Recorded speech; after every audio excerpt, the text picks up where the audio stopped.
Where'd I go?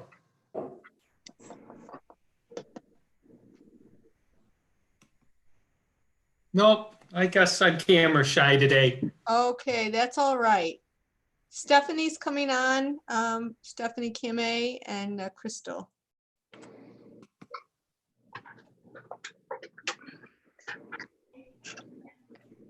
Hi, Crystal. Yeah. Glad Hi. you're here. I did get a message that Ben Haskin was going to be here as well. Yes, he is planning to be. Okay. There's Steve. I can see your face now. Hey, all right. Are you sure you want to? No comment now. Now, I can we did hear. have a meeting last month, so I missed your faces. I just want to let everyone know that it's 5 o'clock, so we are now live streaming the zoning board meeting. So just wanted to give everyone the heads up. It is recording and it is being streamed live on the city's website. Thank you, Mayor Sundquist, and good afternoon. I'm Ellen DeTanto. I'm the chair of the Zoning Board of Appeals. It is 5 o'clock, and I am going to call to order our May meeting. It's Wednesday, May 6th. We have one petition on the agenda today. We do have a quorum, more than a quorum. What we'll be doing is we'll review the petition, and we will have an opportunity for those who are representing the petitioners to speak, questions from the board. There's also public comment.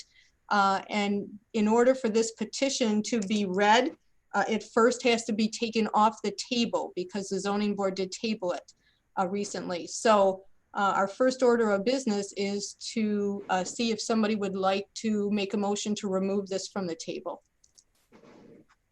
Make a motion that we remove it from the table. Thank you. From the table. Thank you, Ms. Jones. Is there a second? Second. Okay, thank you, Mr. Kenyon. Any questions on the motion to remove it from the table?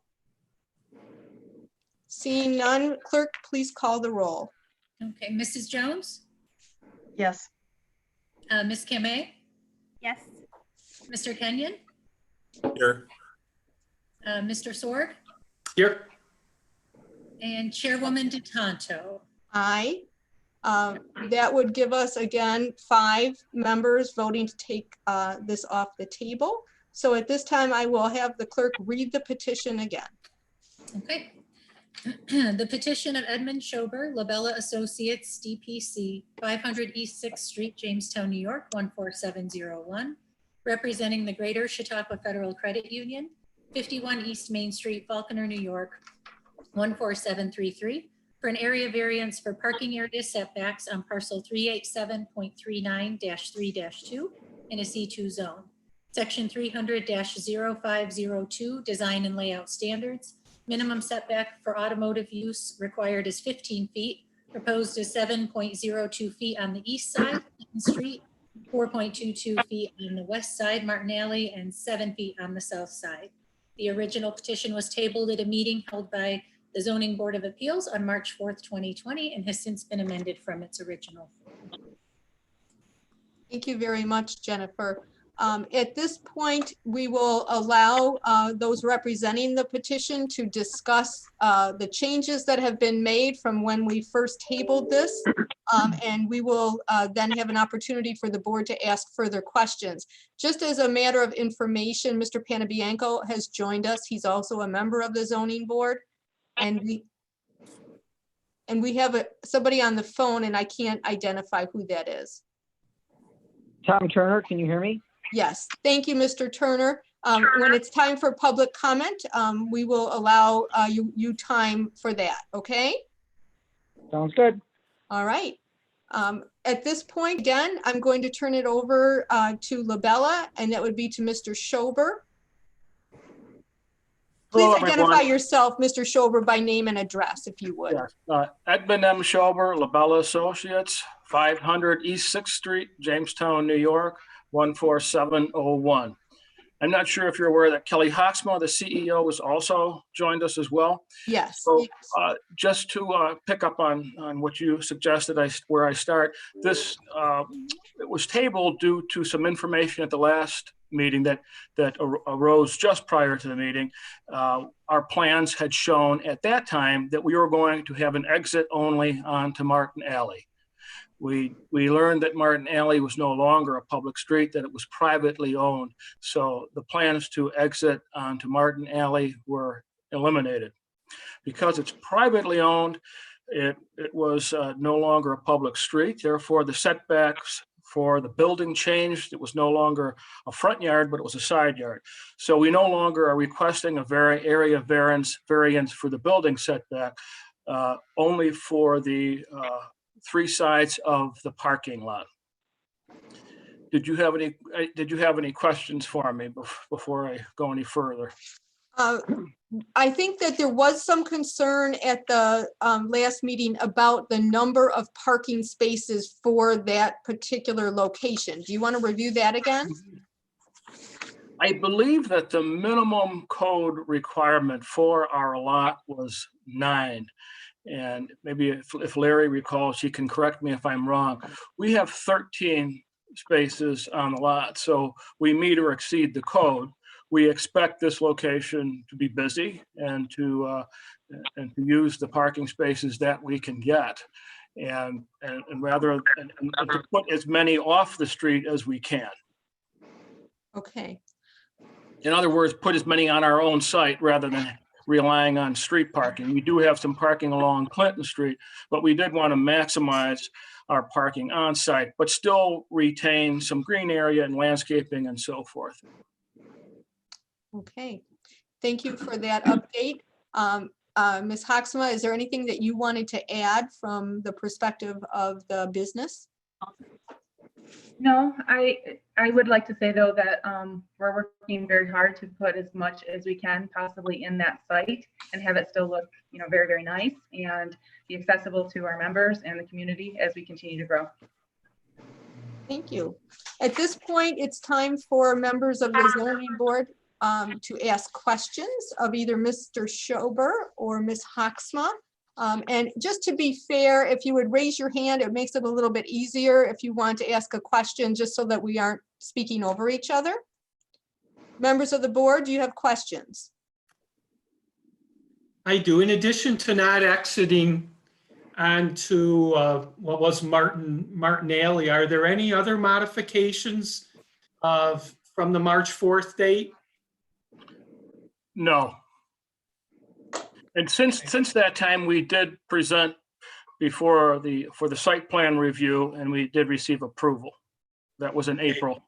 All right, but there was not a planning commission meeting or approval prior to the March 4th meeting. Why was that? We did meet with we had the pre-conference meeting with the city in regards to the site plan review. Okay, but now we do have a site plan approval for that property now. It's gone to the planning commission. Mr. Sork, let me ask Ms. Sirdek just to chime in on that because she is representing the city in the planning commission. Crystal, can you talk about the March meeting and also what happened at the planning commission after that? Sure. So the planning commission met April. Sorry, I have to double check. I think it was the 19th. Yes. Nope. My apologies. The 21st. And this was brought before the planning commission on that date, and it was approved. Prior to that being presented to planning commission, it was scheduled for the March planning commission meeting, but of course that meeting was canceled due to the current public health crisis. From a staff level though, myself, Larry Scalise, and Jeff Lehman all met on a number of occasions with Mr. Schober and Ms. Hoeksema in advance to work through some of the details of the site layout. So they did have a staff recommendation, and that was prior to our knowledge of the ownership of the alley. Okay, great, thank you. And the short environmental assessment form, I didn't see that as part of our package for May 4th, and it appears that there is one now that's been filled out, unsigned. Can you give me some information on that? Are you addressing Mr. Scalise or Ms. Sirdike? It does, either one. Okay. Who would like to answer that question? Well, I think Crystal's the appropriate one because I know she did that to take it through planning, and I didn't Sure. have much involvement on filling the form out itself. So the form would have been signed by the Greg Rabb, who is the chairman for the planning commission. So I apologize if you didn't receive a signed copy of that, but Okay, there is a signed copy. okay, so that box can be checked. We're all set on the environmental assessment form. Good, thank you very much. No problem. Other questions from members of the board on this petition? Again, there has been a change from the original request that was brought to us in March.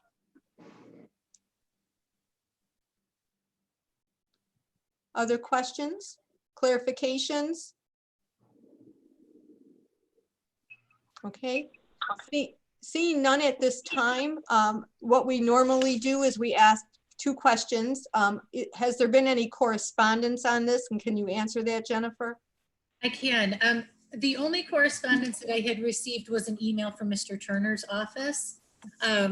Along with, he had forwarded me a copy of the tax bill for that portion of the alley, just to show that it had been paid and that that he was the owner of that lot. And I don't know, Mr. Turner, if you'd like me to read what your email that you had I submitted. think we should read it into the record, yes. Okay. So this was sent from someone in his office. It says, "Good afternoon, please see attached correspondence from Tom Turner. We own the alley to the west of the proposed development.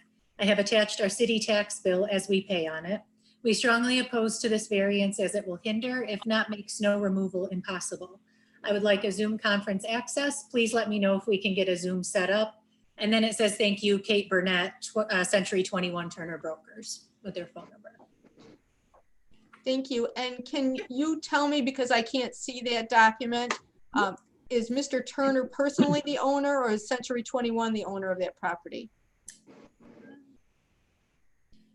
It's I probably actually, need, it's actually not visible on this.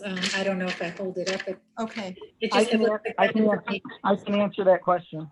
okay. Hold on, Mr. Turner, just so we have this done in the correct order. Okay. I will let you speak. We're almost ready for the public component, but I did want one more opportunity, again, to ask if there were any other correspondence, any other changes that were made between the time that we originally saw this petition and today. The only change that we are seeing is now we have just the side, the property side variances for not Martin Alley any longer. Am I correct? Well, you've got the parking area, the building itself, which was the issue before, is no Okay. longer an issue because it's not a public street, it's a the side property line. So the And we're not setback went from exiting, 15 to Larry. 6. We're not exiting onto Martin Alley any No, longer. But That's that was just- part of the issue that was raised, was the addition was being put too close to the property line. Right. And that has not come up today. It's just, again, the setbacks for the side lots. Unless you're Yes. telling me that there's, Yes, we don't need a variance for the building setback okay, because it's within regulation. It's just Okay. the parking areas. all right, very good. All right, at this point, then, we will open this for public comment. It is always possible at a zoning board meeting for anyone from the public to have up to 5 minutes to speak either in favor of or in opposition to a variance request. You must state your name, home address, and limit your remarks to 5 minutes or less, and they must be related to the question of the petition. And it appears from this meeting that we only have one member of the public who is here, and that is Mr. Turner. Mr. Turner, do you want to speak? And if you would please identify yourself, name and address. My name is Tom Turner. I live at 33 East Lake Street in Lakewood, New York, 14750. And for the record and clarification, the building is technically in the name of a company called Allen Street Partners LLC, of which I'm a managing member. Thank you. Okay, the zoning request had changed, and you know, and you could talk to your DPW workers about snow congestion in the area. And while there's no longer a building setback request that's necessary, the problem is that it's a, you know, and I'd like to see the zoning regulations. There's only a 6-foot setback, commercial to commercial, doesn't seem to make any sense to me. But because how would anybody do anything? But with that being said, assuming that's even the case, if you're going to create parking, I'm pushing snow in one direction toward their site, and that's always been the issue. And they're going to push snow in one direction toward my site.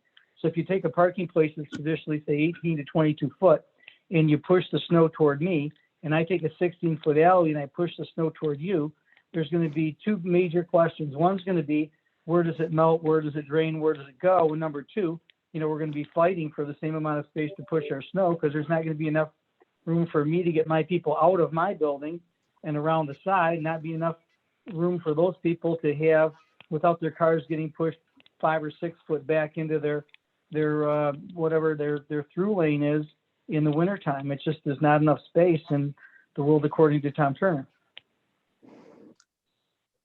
Okay, Mr. Turner, are you asking us to address, again, the issue of you think it's too close to that alley because of the snow and the need to remove snow during the winter months, and that would eliminate maybe some possible parking spaces on the property for the credit union?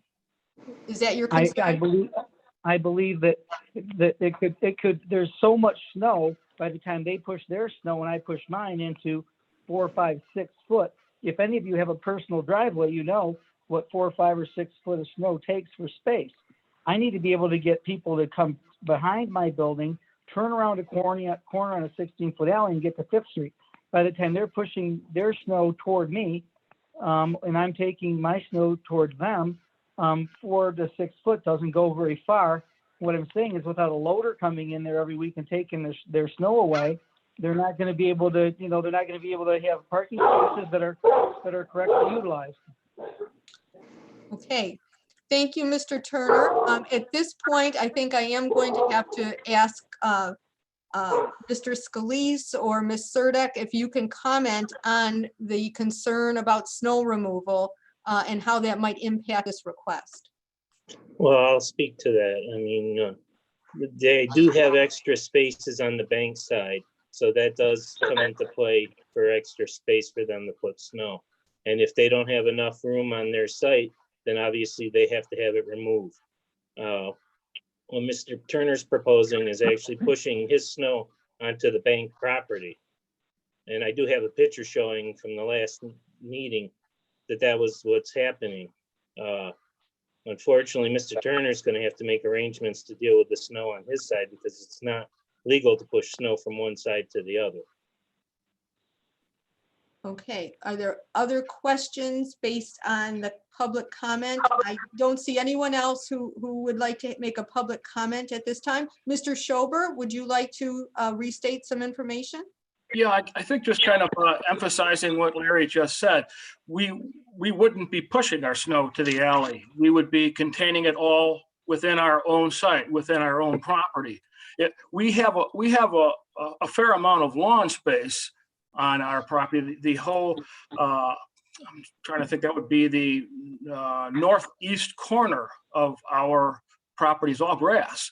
We have more parking spaces than we technically need by code. We could designate a parking space or two for snow removal if we needed to push it somewhere. It wouldn't be going towards Mr. Turner's property, nor would his be allowed to go towards ours.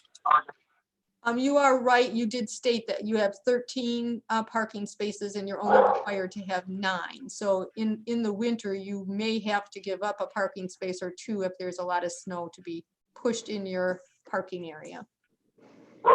Yes, and it's the way that the Greater Chautauqua Credit Union handles it at other locations quite successfully, as well as we do have lawn space. We're not landlocked by just building and parking. We do have lawn area. Okay, thank you. Mr. Scalise, you have reviewed these plans and the revisions? Yes.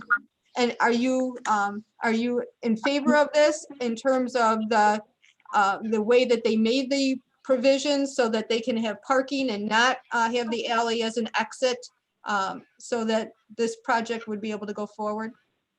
Yes, as far as the layout design, it works. So there's no issue there. There's no safety concerns or anything along those lines. It should function, adequately. Okay. Are there questions from the other members of the board? I have a question, Larry, Steve Sorg. Is there any opportunity for Mr. Turner to move the snow from his parking area across Monroe Street onto that grass area across from his entrance to that parking area? That would be a question to run by the Department of Public Works, but as past answers to a similar questions, it would be no, because they would be pushing snow across the city right away. And that island over there that you're talking about is city property as well. So again, you'd be depositing their snow on someone else's property. So I would have to believe the DPW would say, no, that would not be an option. Okay. Thank you. Are there other questions from members of the board? Seeing none, at this point, I would be looking for a motion on the petition of Edmund Schober for an area variance for the parking area setbacks that are stated in the petition request for the side properties. The east side required is 15, proposed is 7.02 feet. On the west side, it looks like it is, 4.22 feet. And on the south side, it's 7 feet.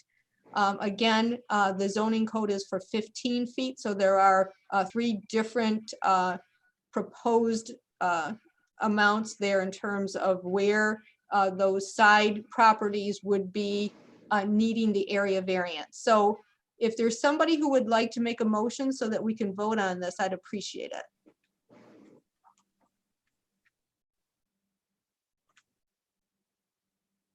I'll make a motion. Thank you, Mr. Panabianco. Is your motion to accept the area variance for those 3 side lots? Yes. Okay, is there a second? Second it. Is that you, Stephanie? No, it's Maria. I'm sorry, Maria. Thank you. I had my head down. Okay, we have a motion and a second. Are there questions on the motion? Again, it's an area variance for the setbacks on the 3 existing south, east, and west sides of that property. Ellen, this is Steve Sorg once again. I guess I would just like to share some of my perspective on the petition. The Zoning Board of Appeals almost balance the benefits that are being realized by the applicant, the bank here, against the potential detriment to the health and safety and welfare of the neighborhood and in the community if the variance was to be granted.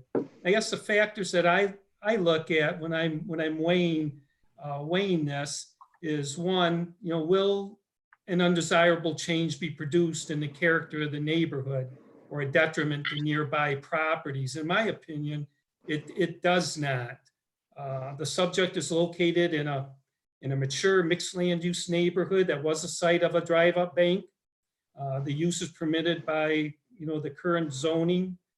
The nearby properties, Rexel, Landmark, and Mr. Turner's office building, all set within 4 feet of the former Martin Alley.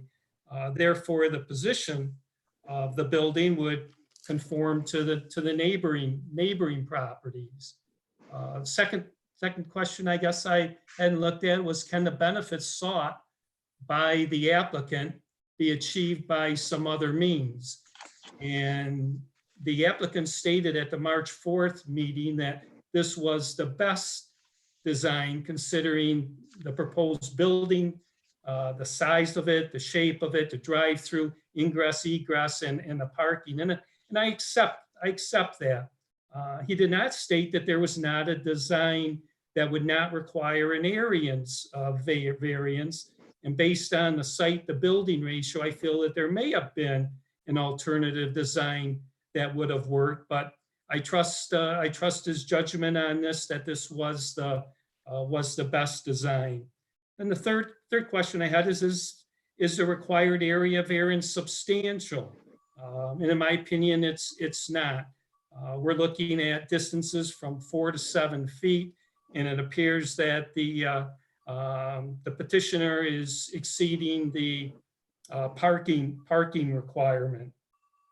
Number 4, will a proposed area variance have an adverse effect on the physical or environmental condition of the neighborhood? And I guess that short environmental assessment addressed that. So I feel that there will be no negative impact on the neighborhood or adjoining property owners, and would conclude that this is the highest and the best use of the site. So I will be voting in favor of it. Thank you for your clarification, Mr. Sorg. That is important. Again, those are the criteria that we must look at for area variances. And the key one is that it is not changing the character of the neighborhood. And thank you very much for your explanation and your research on that. I appreciate that. Any other clarifications from members of the board?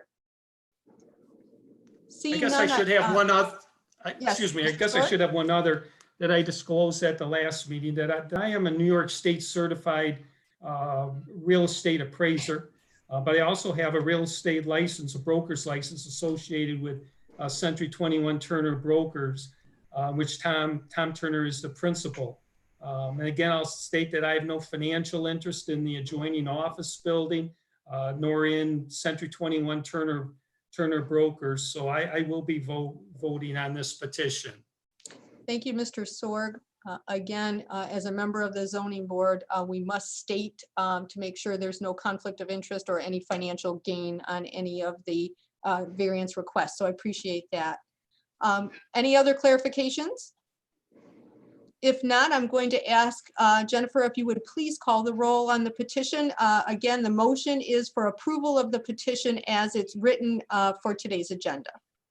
Sure. Mrs. Jones? Aye. Ms. Kame? Aye. Mr. Kenyon? Aye. Mr. Panabianco? Aye. Mr. Sorg? Aye. And Chairwoman DeTonto? Aye. The petition request has been approved. Mr. Schober, Ms. Hawksma. At this point, we're going to turn you over to Mr. Scalise and make sure that things are in order so that you can begin the construction on your project. Thank you very much. Thank you very much. Seeing no other items, we're going to adjourn our meeting. Thank you very much, everybody. Thank you. Thank you. Stay safe, everyone. You too. Thank you. Bye-bye. Aye.